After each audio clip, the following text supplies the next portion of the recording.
Hey everybody, what's going on?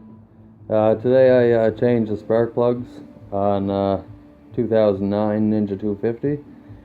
Just basically going to give you guys a walkthrough in case you want to do it.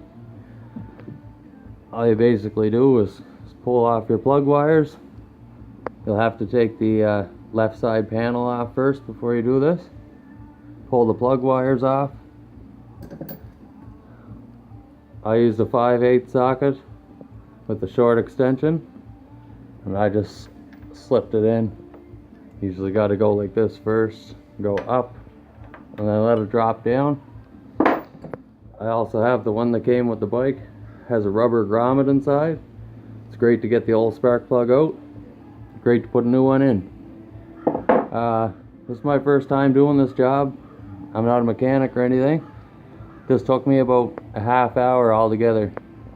So anybody can do this if you put your mind to it, and